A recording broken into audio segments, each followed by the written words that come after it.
Muito bem, meus caros, vamos dar continuidade ao nosso curso de catecismo, né? É sempre uma alegria poder estar aqui com os senhores. E hoje nós vamos tratar de um tema que normalmente é um dos mais belos do catecismo, que é o artigo que trata da terceira pessoa da Santíssima Trindade, o Espírito Santo. Então, portanto, católico, quando recitar o credo, vai ler: creio no Espírito Santo. Essa afirmação, que já se tornou rotineira na vida católica, requer certas observações sobre a figura do Espírito Santo. Bom, primeiramente, o Espírito Santo ele tem que ser observado de duas formas, quanto à sua natureza e quanto à sua pessoa. Por que há essa distinção? Porque quanto à sua natureza, ele é consubstancial, ou seja, ele tem a mesma substância do Pai e do Filho. Ele é consubstancial ao Pai, consubstancial ao Filho. Nessa avaliação da natureza do Espírito Santo, não há uma diferença dele para o Pai e para o Filho. Quando nós tratamos do Espírito Santo enquanto pessoa, aí dizemos que é a terceira pessoa da Santíssima Trindade. E nós já vimos numa aula anterior por que nós usamos essa designação humana de terceira, dando a impressão que ela aconteceu por último, né? Mas é só para facilitar a compreensão da Trindade. Então o Pai conhece a si mesmo, conhecendo a si mesmo gera o Filho, o amor entre o Pai e o Filho é o Espírito Santo. Por isso que ela aparece nomeada em terceira. Nada não significa que ela seja a terceira em importância. A importância dos três pessoas é igual. E enquanto natureza são consubstanciais, tá? Essas estruturas, elas são montadas para que humanamente nós possamos entender pela fé o que é a Trindade, tá? Entender pela fé envolve uma adesão racional àquilo que foi revelado, porque compreender isso na realidade absoluta é impossível à razão humana. Ela está acima da razão humana. Estando acima da razão humana, você precisa confiar o quê? Na revelação. É isso que é a fé. É a adesão racional à verdade revelada. Deus é Pai, Filho, Espírito Santo. Dá para entender isso na sua realidade absoluta? Não, é impossível. Mas usamos um artifício que nos ajuda a compreender humanamente essas revelações que estavam escondidas dos homens desde os tempos mais antigos, como diz Nosso Senhor, né? É Nosso Senhor que vai revelar isso tudo. Então, natureza consubstancial e terceira pessoa da Santíssima Trindade. Ao Espírito Santo, a revelação atribui atos específicos. Nós vamos começar a ver naquela lista que eu iniciei, eu vou continuar. Há certos acontecimentos da vida, da história, da vida de Nosso Senhor e da história sagrada, aonde o ato realizado é atribuído ao Espírito Santo. Essa atribuição ao Espírito Santo não significa que só o Espírito Santo fez, mas a ação é atribuída a ele porque o Espírito Santo ele tem um papel que a igreja chama de santificador. Mas o Pai não santifica? Santifica. O Filho não santifica? Santifica. Mas o atributo de santificação vem ao Espírito Santo, tá? E hoje nós vamos entender qual é o maior milagre que Deus pode realizar. Será que o pessoal sabe? Eu acho que hoje vocês vão conseguir compreender qual é o maior milagre que pode acontecer na Terra. O maior milagre. Não. É maior que a união hipostática. A união hipostática foi a maior criação de Deus, a mais magnífica criação de Deus.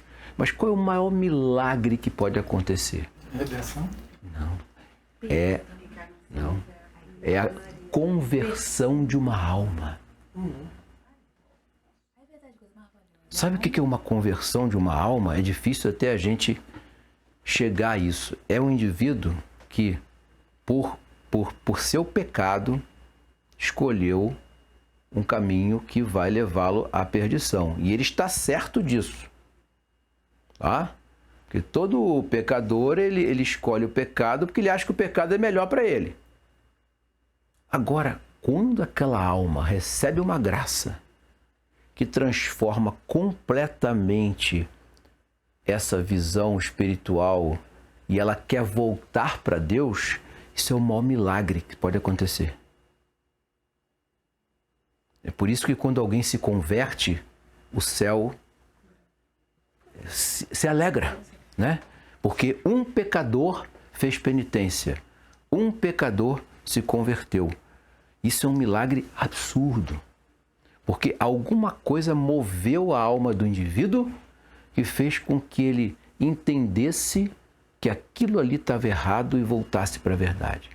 É por isso que a conversão é um negócio muito valioso para Deus, né? Então, uma alma que se converte, nossa, como eu já havia falado aqui, né? A alma humana em estado de graça é a coisa mais maravilhosa que existe. Não existe nada mais bonito que uma alma em estado de graça, né? Se essa alma que estava em estado de pecado se converte, ou seja, ela recebe uma graça que leva ela à conversão, isso é um milagre gigantesco. Tá? Pode parecer bobo, mas não é não. A alma que se converte. E às vezes os indivíduos que correspondem a essa graça são elevados a um estado de elevação espiritual gigantesca. Vide o exemplo de São Francisco de Assis, né? Francisco de Assis era um homem materialista, humano, né? Ele não era um homem mau, no sentido bandido, criminoso, não. Mas ele era um homem extremamente materialista. Ele achava que toda a glória dos homens estavam nas coisas da terra. Tanto que ele primeiro quis esbanjar a riqueza do pai e depois ele quis ter as glórias militares. Ele quis primeiro gastar o dinheiro do pai todo, né? em festas e comemorações e dissipações e tudo mais.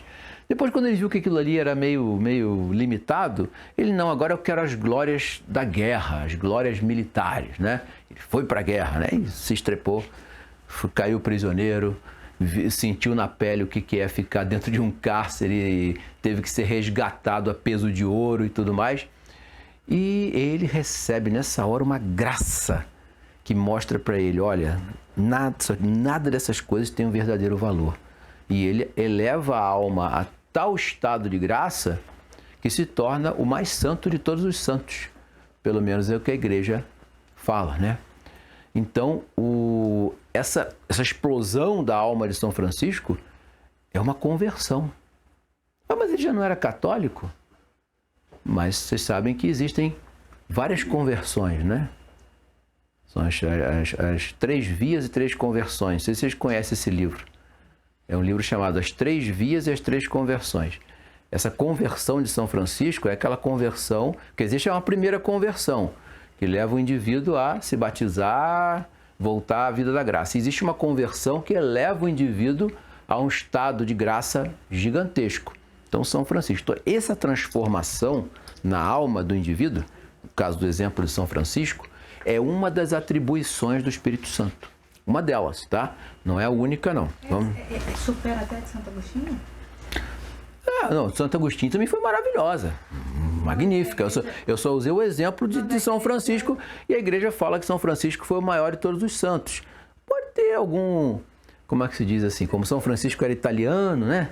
Pode ter algum tipo mas eu penso que não, porque o São Francisco de Assis, ele atingiu um grau de santidade, assim, de coisa muito elevada, né? Porque, infelizmente, a figura dele foi modificada, né? De fato, é um dos santos mais respeitados, inclusive, fora do meio católico. É o São Francisco de Assis. Mas a ideia que eles têm de São Francisco não é o São Francisco verdadeiro. Não, sim. E ele recebeu as chagas de Cristo, né? E as chagas que ele recebeu, ele recebe direto de Cristo, as chagas, né? O serafim aparece para ele no Monte Alverne, entrega as chagas para ele, ele recebe as chagas no Monte Alverne, ou seja, por causa da similaridade dele com Jesus Cristo. Então, por isso que ele disse que foi o homem que mais se assemelhou a Jesus Cristo foi São Francisco de Assis. Tá? Mas não significa que Santo Agostinho não tenha grande importância. Pelo contrário, a conversão dele também foi maravilhosa. Eu poderia ter usado ele como exemplo também. Santo Agostinho, então, era herege, né? São Francisco não era herege, mas Santo Agostinho era. Acho que ele era maniqueu, se eu não me engano.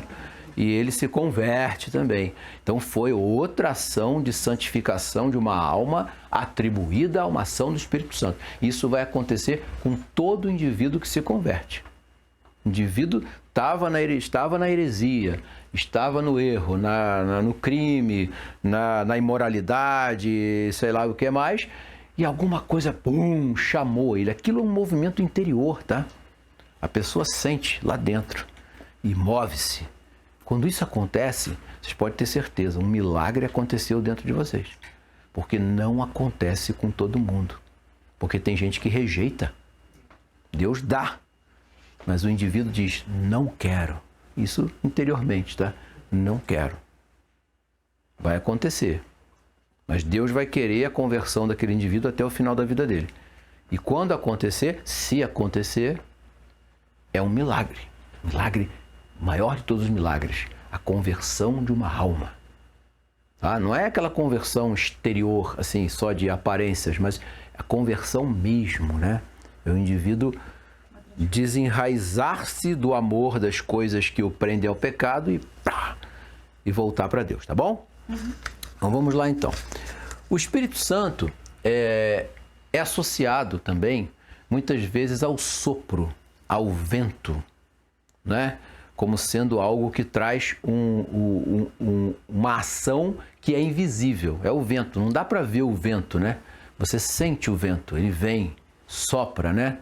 Então, a igreja usa essa simbologia do Espírito Santo até em certos atos do padre durante os sacramentos, né? Por exemplo, na missa do sábado de Aleluia, quando o padre benze a água que vai ser usada para o batismo durante o ano, ele sopra várias vezes sobre a água.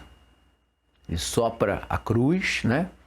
E é maravilhoso, porque é uma bacia de água assim, colocada no altar-mor, e ele derrama os óleos sagrados, mas antes de derramar os óleos sagrados, ele vai benzer a água fazendo assim, ó. Faz uma cruz, soprando. O vento da boca dele vai para a água. Então, isso tudo são simbolismos. E o simbolismo no sacramento não é como a gente entende simbolismo. Tá? Eu acho que eu já falei isso aqui. Né? A bandeira do Brasil simboliza o Brasil, mas não é o Brasil. É um pano, um pedaço de pano. O simbolismo do sacramento é o sacramento. É o simbolismo que traz o que é a realidade do que ele representa. A bandeira do Brasil representa o Brasil, mas não é o Brasil. O simbolismo no sacramento é o que o sacramento está dizendo. Então, é o simbolismo real, entendeu? Então, ali, a igreja lembra a ação de santificação do Espírito Santo sobre todas as coisas. E por que sai do padre? Porque o Espírito Santo também é tido como a alma da igreja. Por isso que a gente vai falar da igreja. A igreja tem uma alma. Ué, tem alma a igreja? Então, se a igreja tem alma, tem corpo, né? Claro. Mas o corpo a gente vai estudar daqui a pouco. A alma da igreja é o Espírito Santo, né? Então, e por isso é que vai dar à igreja essa nota de santificação atribuída ao Espírito Santo. O Espírito Santo é que vai ser o guia da igreja depois que nosso Senhor for para o céu. Se eu não me for, eu não enviarei o Espírito para vós, né? Então ele vai para o céu, nós vimos isso na última aula, e manda o Espírito Santo. O Espírito Santo, a partir desse momento, será o guia da igreja. Outra atribuição, porque ele já era o guia dos profetas no Antigo Testamento. Quem guiava a boca dos profetas era o Espírito Santo. Tá? E olha que os profetas ali, alguns deles, eles foram quase meio que forçados a fazer as coisas, né? Eles não eram assim, eram homens santos, foram santificados, mas eles tinham os defeitos deles também. Então, muito da ação daqueles profetas do Antigo Testamento eles quase que foram arrastados pelo Espírito Santo para realizar aquilo que tinha que ser feito. Então, ele era o guia dos profetas. É também o inspirador dos escritos sagrados. Quem que inspirou os evangelistas, os escritores das epístolas, os escritores do Antigo Testamento? Foi o Espírito Santo. Tá? É atribuído a ele. Mas, repito, o Espírito Santo recebe essa atribuição, mas o Pai faz, o Filho faz e ele faz. Tá? É misterioso isso, tá bom? Mas é assim que se dá. Esse sopro mencionado pela igreja como sendo algo que vem e não pode ser visto, né? Por isso a questão do sopro, ele vai trazer para a igreja também durante um tempo uma discussão muito séria em relação à procedência do Espírito Santo. Vocês sabem que é o motivo usado para a separação dos orientais. Quando é formatada a igreja ortodoxa, que a gente chama de ortodoxa. Na verdade, ortodoxia é um título que foi dado a eles porque eles guardaram a fé nos concílios anteriores. Quando houve a separação do Oriente, a igreja do Oriente e a igreja do Ocidente, Roma e Constantinopla, né? Um dos motivos alegados era essa questão que no credo aparece como a questão do filioque, ou seja, que procede do filho. Então, como no credo original não aparecia a procedência do filho, e a igreja de Roma entendeu que o Espírito Santo procede do Pai e do Filho, os ortodoxos afirmaram, não, vocês estão inventando coisa no credo que não existia. Mas a igreja tem autoridade para explicitar aquilo que pode não aparecer diretamente, mas que está contido ali. São Tomás vai acabar com o problema deles. Com um desenho, tá?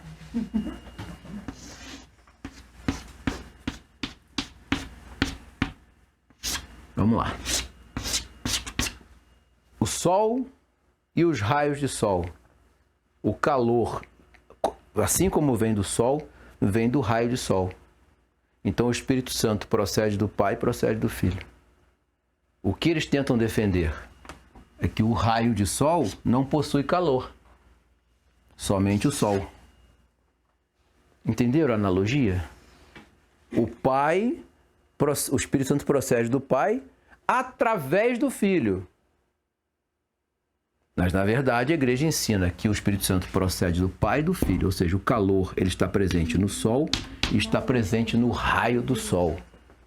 São Tomás usa essa frase para acabar com o problema dos gregos. É claro, depois de profundos estudos, né? Isso aqui é só a cerejinha do bolo, né? Que botaram em cima do bolo. Mas o fato é que isso aqui mostra o quanto o motivo real da separação do Oriente com o Ocidente não foi o filioque. Foi justamente a autoridade do bispo de Roma sobre o bispo de Constantinopla. Esse é que é o grande problema. Diga. Eu fiz uma incursão nas ortodoxas, né? Na ortodoxa, russa, mais especificamente falando. Sim. E lá em uma aula de catequese, né, eles esclareceram, né, essa questão da filioque papal. Da autoridade papal. Falaram mesmo do filioque. Do filioque. E disseram que, segundo eles, né, o Espírito Santo é e seria, né, esta autoridade permanente, né, no mundo, colocada no lugar de Cristo, né? É o substituto de Cristo enquanto Cristo não vem. Entendi. E ele seria suficiente sem a autoridade papal para, de alguma forma, guiar a igreja. Sim, entendi. Tipo assim, nada de papa, o Espírito Santo basta e os homens são apenas instrumentos. E as decisões dos bispos Então Cristo suprem. nomear São Pedro. Pois é, não. Na verdade, a gente sabe que o problema todo foi porque Constantinopla se afastou de Roma completamente, né? E a questão da autoridade do bispo de Roma sempre foi crida. todos os tempos. Tá? Só que o patriarca de Constantinopla, né, era a nova Roma, né, a Roma oriental, né, Roma, Constantinopla. Ele queria ter esse pé de igualdade com Roma. Então, o problema todo está aí. Mas aí vão usar uma justificativa que é o filioque. Tanto é que os credos antigos, eles não têm o filioque. E nem é obrigado, nem a Igreja Oriental Católica, porque existem os orientais católicos, os chamados uniatas, né? Que não se separaram de Roma. Continuaram de rito oriental, mas unidos a Roma. Para eles, o filioque não é obrigado a ser mencionado no credo, desde que eles não afirmem que o filioque não faz parte da revelação. Eles acreditam no filioque, mas não mencionam no credo. Já o Ocidente vai mencionar qui ex patre filioque procedit, né? Que procede do pai e do filho, ou seja, procede dos dois, tá? Então, essa questão relacionada ao Espírito Santo foi usada como motivo para a separação da Igreja Oriental da Igreja do Ocidente. Tá? Até o século XI estava todo mundo unido. E São Tomás morreu levando a solução para o concílio de... Agora eu esqueci. O concílio, ele estava a caminho de um concílio, eu acho que foi o concílio de Lyon, não sei. Concílio de Lyon. Ele estava a caminho do concílio de Lyon e morre no caminho, né? Levando o problema dos gregos resolvido. E aí o que acontece? O Espírito Santo acabou sendo alvo de uma divisão, mas o motivo real não foi esse, tá? Até porque é muito fácil compreender essa procedência do Pai e do Filho. Outra coisa que se atribui também ao Espírito Santo é, claro, a concepção de Nossa Senhora. Foi concebida pelo poder do Espírito Santo. É uma atribuição também, né? Então, o Nosso Senhor, ele se encarna na Virgem Maria por obra do Espírito Santo, né? Mas o Pai faz a obra, o Filho faz a obra também, mas atribuída essa ação ao Espírito Santo. E toda a santificação e tudo que a igreja santifica, a origem dessa santificação é uma atribuição ao Espírito Santo, tá? A terceira pessoa da Santíssima Trindade. Depois, o Espírito Santo vai ser guia dos apóstolos a partir de Pentecostes, tá? Pentecostes é a crisma dos apóstolos, vamos dizer assim. Os apóstolos, naquele momento, ali já tinham recebido o batismo. Ali será a crisma deles, eles vão estar preparados para o que irá acontecer no futuro. Agora, é curioso a gente mencionar uma coisa. Na Sagrada Escritura, nos Evangelhos, aparecem as línguas de fogo. O Espírito Santo e o vento tempestuoso que invade a casa. Todos os padres da igreja, são Santo Ambrósio, Santo Agostinho, eu acho que o próprio Tertuliano, ele vai falar que não é simbolismo. De fato, na cabeça de cada apóstolo desceu uma língua de fogo. E o vento é real porque foi sentido por aqueles que estavam do lado de fora do cenáculo. Então não é um simbolismo, como alguns teólogos tentam colocar. Aquilo ali foi só para simbolizar que foi um acontecimento que moveu os apóstolos. Não, de fato, os acontecimentos físicos se manifestaram dentro do cenáculo. Como seria? O que seria uma língua? É um fogo, imagina uma chama em formato de uma língua. É a língua, uma língua como se fosse, já viu? É algo assim, como se fosse a língua de um lagarto ou uma coisa assim, uma coisa comprida, parece semelhante a uma língua. E era isso mesmo, né? Não era uma linguagem simbólica, não. Eles receberam esse fogo e a partir daquele momento a pregação deles seria feita na língua dos povos que eles se aproximassem. Tá? O sentido é de língua mesmo, fala. É para que a fala deles fosse feita de forma santa e atingisse a todos os povos onde eles fossem. São Pedro, coitado, só sabia falar aramaico, mais nada. Mas ele vai pregar em Roma, ele vai pregar em Antioquia. Com que língua? Ele era ouvido na língua local. Isso é um dom especial que os apóstolos receberam naquele dia.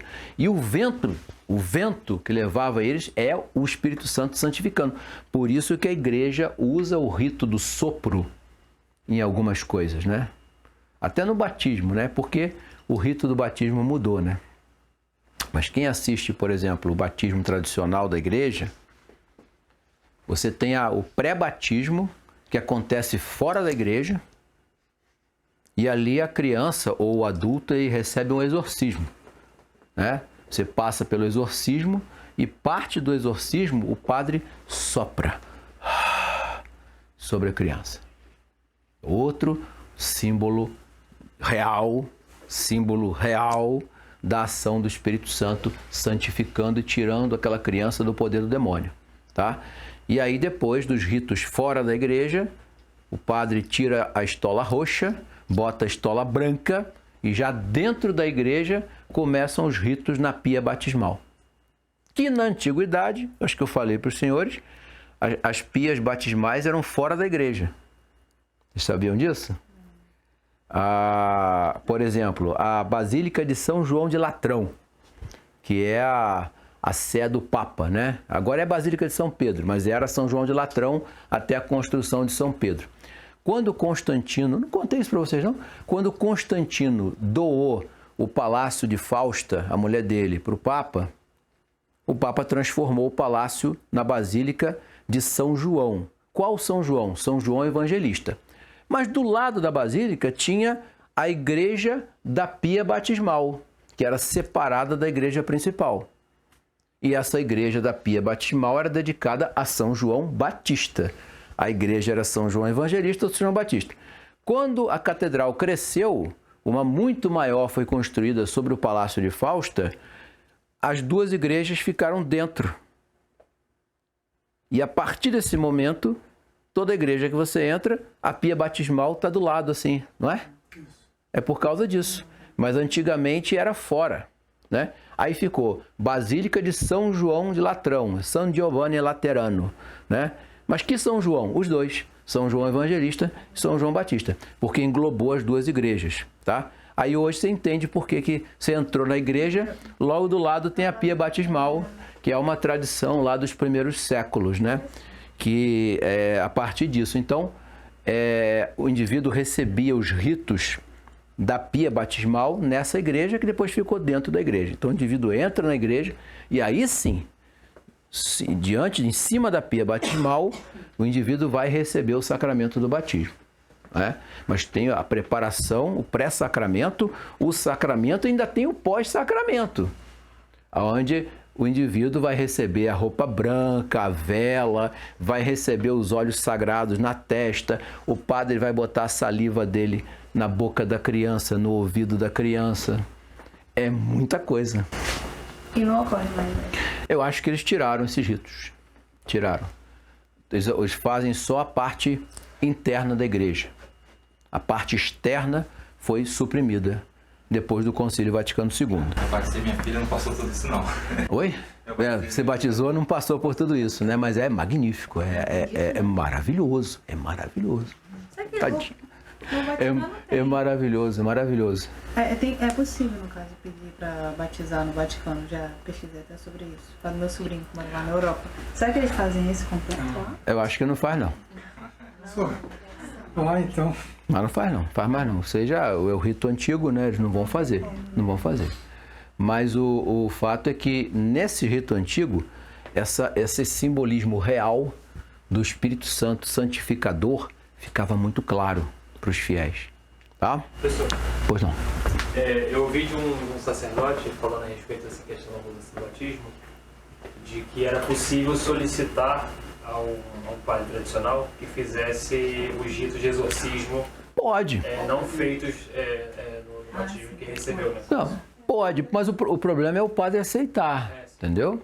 Porque pode, não é proibido não, tá? Vocês podem fazer tudo nos ritos tradicionais, entendeu? Mas o padre, infelizmente, pode ter a má vontade de não querer fazer. Ah, não precisa, isso já foi, já passou. E de fato, você fazendo o rito simples, você recebe o batismo. Só que há relatos de pessoas que tiveram problemas na vida espiritual pela falta desses exorcismos. Mas eu não vou entrar nesse detalhe, porque é já outro assunto. Quando a gente estudar sacramentos e sacramentais, a gente vai entender melhor essa situação, tá bom? Então o Espírito Santo guia dos apóstolos e é aquele que realiza, como eu já falei, a obra de santificação nas almas. É uma atribuição do Espírito Santo, tá bom? Pois bem, quando esse Espírito Santo vem até nós, quando há essa manifestação, essa entrada do Espírito Santo em nós pelo sacramento, acontece conosco 3 situações, tá? A primeira situação é a graça de receber o sacramento nos torna como que, tá? Como que templos de Deus. Ok?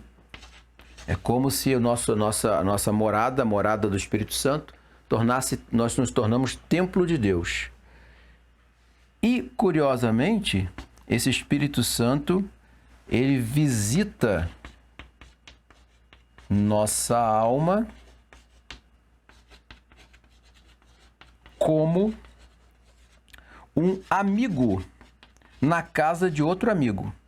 É uma simbologia humana, tá? É como, imagina assim, você vai na casa do seu melhor amigo. Como é que você é recebido? 2 amigos de verdade. Entendeu? É como se fosse o amigo visitando a casa de outro amigo. É um encontro desejado pelos 2 lados. Tá? Então vamos ser como que templos de Deus, como se um amigo visitasse a casa de outro amigo e, por fim, ele vai se tornar para nós um protetor perene, como se fosse um guardião, tá? Não vai tirar a função do anjo da guarda, não, tá? Mas ele se torna um guardião, um protetor perene. Esses três tipos de presença do Espírito Santo dentro de nós se faz quando nós recebemos o sacramento do batismo. Recebemos muitas outras coisas também, que são as virtudes, né? Mas quando a gente estudar as virtudes, a gente vai ver tudo isso direitinho, tá? Então, senhores, isso é basicamente o que a gente deve inicialmente guardar sobre a ação do Espírito Santo. Guia dos profetas, inspirador dos escritos sacros, alma da igreja e dentro de nós as 3 funções: templo de Deus, visita nossa alma como um amigo íntimo e guardião também da nossa alma. E é também o inspirador dos textos sagrados e o santificador das almas. Tudo isso atribuído à terceira pessoa, porque é a terceira a ser mencionada. O Pai conhece o Filho, conhece a si mesmo, gera o Filho, o amor entre o Pai e o Filho gera o Espírito Santo. Então, se nós pudéssemos resumir a ação do Espírito Santo numa palavra, seria amor. Mas amor no sentido pleno da palavra. Não é meramente o amor humano, nem o amor filial. É um amor que nasce do conhecimento de Deus dele mesmo. É o amor por excelência. E essa excelência desse amor marca a terceira pessoa da Santíssima Trindade. Também nas religiões naturais, né? As religiões naturais, de inspiração de razão natural, a Trindade é uma constante, né? Na Índia, né? Porque é curioso, porque é como se a gente visse que na ordem das coisas, né? Deus é o criador de todas as coisas. E quando ele cria as coisas, ele traz alguma coisa daquilo que ele é. Então, por exemplo, né, quando você olhava lá na mitologia grega um semideus, o que que é um semideus? É um cara que é filho de um deus com uma mortal, não é? Olha aí que coisa assim similar, né? Por que se fazia isso? Por uma questão lógica. Porque para que um homem realizasse uma coisa que atingisse os deuses, ele tinha que ser Deus também. Mas, como era homem, tinha lá, era um semideus. Essa ordem de coisas que a gente vai observar na estrutura do mundo, ela vai fazer parte da revelação, porque o mesmo que criou, que revelou a doutrina, criou todas as coisas, né? Existe uma similaridade nesse sentido, né? Um outro exemplo também, na hora do sacrifício, né? Toda a religião do mundo antiga, você tinha que ter uma vítima que seria sacrificada, ou seja, a vítima vai ser morta. E essa vítima tinha que ser sempre a melhor. Então o sacerdote pegava lá o cabritinho, pegava a ovelhinha, a melhor ovelhinha que tinha, mais bonita, mais gordinha, mais limpinha, mais pura, sacrificava aquele bicho e o sangue daquele bicho era jogado para purificar as pessoas. Isso é religião natural. Então, Nosso Senhor, quando faz a redenção, ele vai usar essa estrutura também. Só que a vítima vai ser ele mesmo. E o sangue dele vai ser o sangue redentor. E o sacerdote também vai ser ele mesmo. Tá? Então, nota-se, o que a gente observa na estrutura de religiões pagãs foi aproveitado na revelação. E a gente tem que saber que toda religião pagã, ela teve uma origem na religião natural e foi no período de decadência que ela se torna politeísta. Originalmente, todos os seres humanos adoravam um único Deus. Só que quando veio a decadência da humanidade, eles começaram a atribuir divindade aos seres. E aí apareceu o politeísmo, né? Mas é uma decadência. Roma, por exemplo, qual era a religião original de Roma? Era a religião do lar. O fogo sagrado adorado pelo pater familias, né? E aí, quando vem a decadência, começa o politeísmo exagerado de Roma, que se tornou um colecionador de deuses, né? Os romanos botavam todo mundo no panteão. E aí, nessa confluência de todos os paganismos do mundo, pum, vem a igreja e converte o Império Romano. Então, essa observação de certas associações com o mundo pagão é perfeita, né? Mas não é o que certos acadêmicos querem defender, que o catolicismo tem uma origem pagã. Pelo contrário, foi uma cristianização do paganismo. Tá? O movimento é o contrário. Não foi uma paganização do cristianismo, foi uma cristianização do paganismo. Tá? Isso é importante a gente saber. Senhores, não vai dar tempo da gente entrar na igreja. Mas como eu tinha prometido, eu quero que os senhores ouçam a oração de Santo Agostinho, que ela traz um retrato de uma aula anterior que nós tivemos, quando fala do estado da alma do homem diante do pecado. E eu vou ler para vocês, para a gente encerrar. Eu sei que tem muita gente querendo fazer pergunta, mas hoje a gente vai encerrar mais ou menos dentro da hora certa.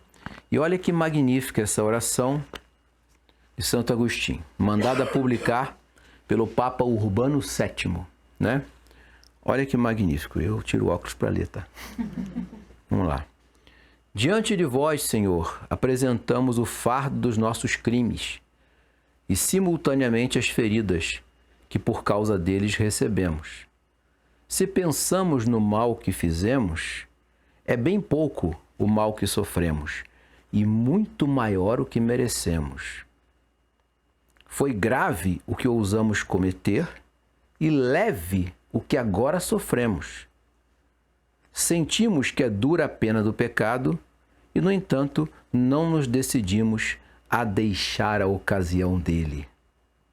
A nossa fraqueza geme esmagada sob o peso dos castigos com que nos punis justamente, e a nossa maldade não se quer desfazer dos seus caprichos. O espírito anda atormentado, mas a cerviz não se verga. A nossa vida suspira no meio das dores e não nos corrigimos. Se contemporizais conosco, não nos emendamos.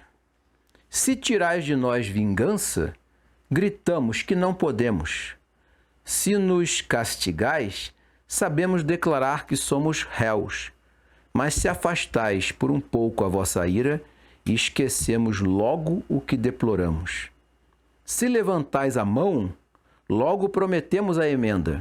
Se retirais a espada, já nos esquecemos da promessa. Se nos feris, gritamos que nos perdoeis. Se nos perdoais, logo entramos de vos provocar. Tendes-nos aqui, Senhor, diante de vós, confessamos os nossos pecados. Se vós não amerciais de nós, aniquilar-nos-á a vossa justiça. Aí vem a oração da igreja, olha que maravilha. Concedei-nos, Pai onipotente, o que sem merecimento algum de nossa parte vos pedimos. Vós que nos tirastes do nada, por nosso Senhor Jesus Cristo. Amém. Senhor, não nos trateis segundo os nossos pecados, nem nos castigueis segundo as nossas iniquidades. Ó Deus, a quem o pecado ofende, a penitência propicia, olhai favoravelmente para as preces do vosso povo e relegai para longe os castigos da vossa ira, que merecemos com os nossos pecados, por nosso Senhor Jesus Cristo.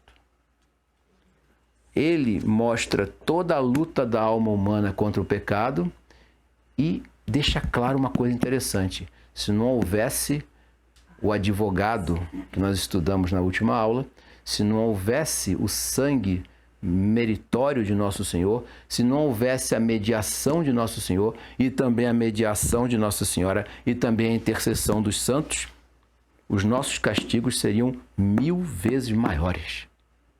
E ele ainda diz assim, ó, se for aplicada a mesma justiça, nós vamos ser aniquilados. Mas por que não vai ser aplicada essa justiça terrível? Porque nós temos um advogado que é nosso Senhor. Bom? Vamos então encerrar por hoje. Eu agradeço e até semana que vem.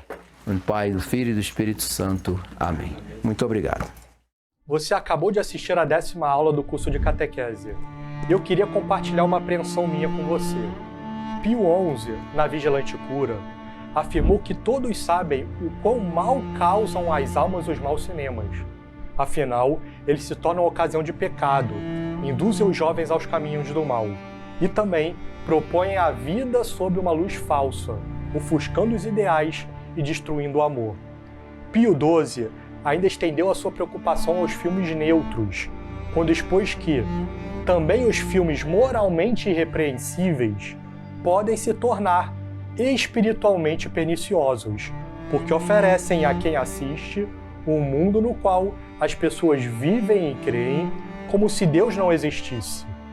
Os ensinamentos papais mostram que os leigos devem boicotar empreendimentos não católicos e fomentar iniciativas culturais 100% católicas.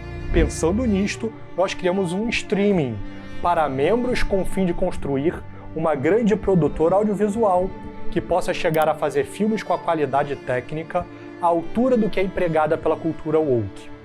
Graças ao apoio pequeno, mas já significativo de alguns católicos, nós conseguimos publicar de forma gratuita mais de 200 aulas no YouTube, além de dezenas de vídeos de denúncia e outras dezenas de lives sobre assuntos relevantes. E neste ano de 2024, nós inauguramos um ambicioso projeto: gravar e disponibilizar para o Brasil inteiro um curso de catequese de 150 aulas em 3 anos. Não se trata de um projeto qualquer, mas de mudar a vida de cada um dos brasileiros e, consequentemente, de todo o país. E para alcançar este objetivo, trouxemos o melhor catequista que conhecemos nestes 7 anos de apostolado intenso em defesa da fé verdadeira. Mas atenção, os nossos esforços têm sido tão grandes que estamos fechando há 3 meses no negativo. Não sabemos, sinceramente, até quando poderemos suportar. Sabemos que se alcançarmos 20 mil membros patrocinadores até abril deste ano, seremos capazes de manter os custos atuais do Centro Dom Bosco. Hoje, para produzir na qualidade e quantidade o conteúdo que chega a você gratuitamente, só o conseguimos porque a venda de livros permite cobrir o custo, que é bem superior à ajuda mensal que temos recebido. Assim sendo, se o número de inscritos no canal de membros continuar a subir, vocês podem esperar um crescimento ainda maior das nossas iniciativas. E que viva Cristo Rei!